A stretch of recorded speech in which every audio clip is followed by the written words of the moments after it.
And so holiness is kind of a word that maybe you may not be so familiar with or hear a bunch, but today we're going to talk about it, and we're going to talk about what God wants from us, what it means to be holy. But holy, in its simplest terms, it simply just means being set apart. If you read throughout the Bible, when God first establishes the nation of Israel, he calls for the nation of Israel to be a holy nation. And that's where we get the laws and the sacrificial laws, what they can and can't wear, what they can and can't eat, all these different things. And the purpose of it was to make his people set apart. And so God wants us to also be set apart, to be holy, to walk in holiness.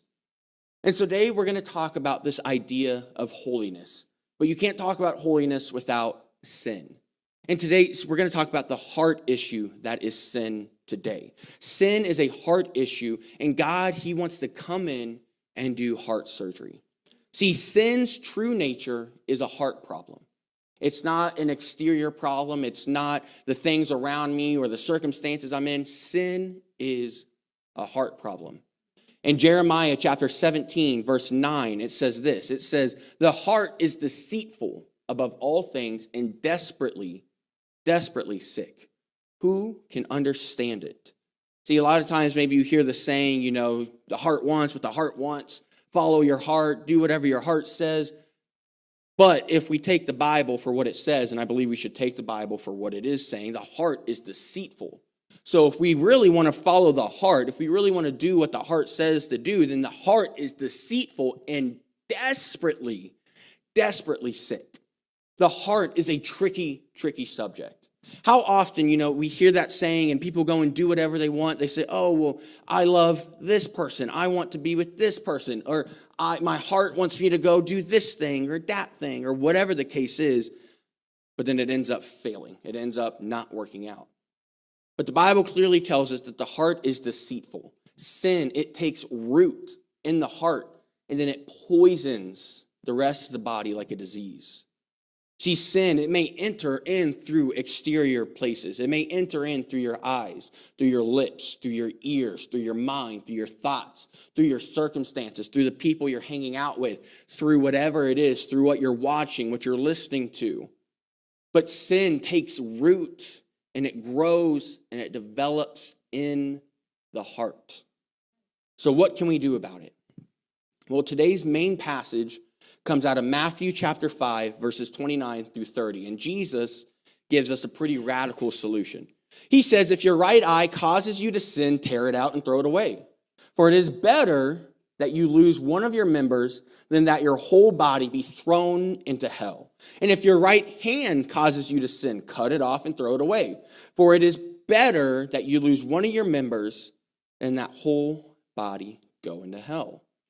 Now, Troy, this is where I was talking about next week. We might have a couple people wearing eye patches and hooks for hands. Now, I'm not saying, let me make something very clear. The Bible is not calling for literal cutting off of hands. Let me make that very, very clear. I don't want anybody to go home and cut off their hand and say, well, Pastor Tristen told me to. This is your disclaimer. Do not cut off your hands. Do not blame me. Do not sue the church for that. I'm just saying, please, I'm not held liable for any of that.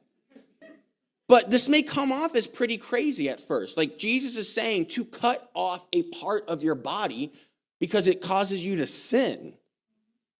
But you see, sin is a serious issue. And sin requires a radical solution to get rid of it. You can't just quietly deal with it. You can't just subtly do it. You can't just, I'll get to it when I want to. You can't do it gently. You have to cut it off. It's high stakes. Sin is high stakes. We have to understand the seriousness of sin. James chapter 1, verses 14 through 15 says this, but each person is tempted when he is lured and enticed by his own desire. And then desire, when it has conceived, gives birth to sin. And sin, when it is fully grown, brings forth death. The Bible makes it very, very clear where sin leads. Sin leads to death. But what is sin? I can't talk about sin without first defining what sin is? Well, James tells us it's our own desires. It's our own will. It's when we start doing the things we want to, and as opposed to what God wants us to do. Sin, simply put, is doing anything that is an disobedience to God. And it is following our own desires, and any act of sin will lead to death. See, sin is a serious problem, but it's more than just the obvious ones, right? Like when I say sin, you might think of murder. You might think of adultery. You might think of idols, right? I mean, I don't think anybody in here is making a golden calf after church today. Like, I don't think we're doing anything quite like that. And I don't think, again, I could be wrong, but maybe we should talk after service. I don't think anybody after today is going to go and murder somebody. But it's a lot more than just those big ones, those obvious ones.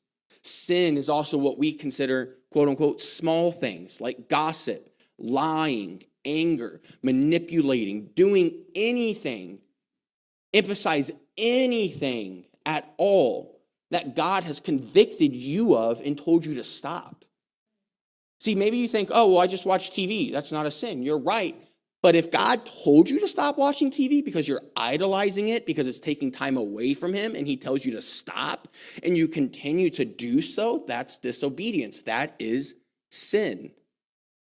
Proverbs chapter 16, verses 5 says this. It talks about pride, and it says, that God hates pride, that the haughty will fall, which means that pride people will fall. Anger, Matthew chapter 5, verses 21 through 23 talks about it. And it says, he's talking about murder, but then Jesus takes it even a step further. And he says, even if you have hatred in your heart for another person, you will be guilty of the same judgment as murder. Gossip, in Romans chapter 1, verses 29, it lists a whole slew of horrendous things. It talks about murder. It talks about stealing. It talks about adultery. It talks about all of the big sins. And then towards the end of the list, it says gossipers. And then if you read a little bit down, it says in verse 32, it says all, not some, not just the big ones, all of these things lead to death. And in that list is gossiping, it is slandering, it is lying, it is cheating, it is stealing, it is manipulating, it is lashing out in anger.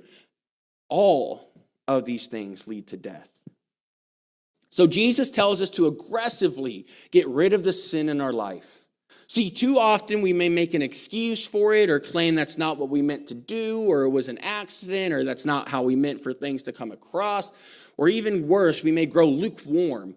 And you may grow complacent. And all the while you have this disease of sin in your body growing and manifesting it, but you've just became complacent. You've grown to live with it. But God has called us to be holy.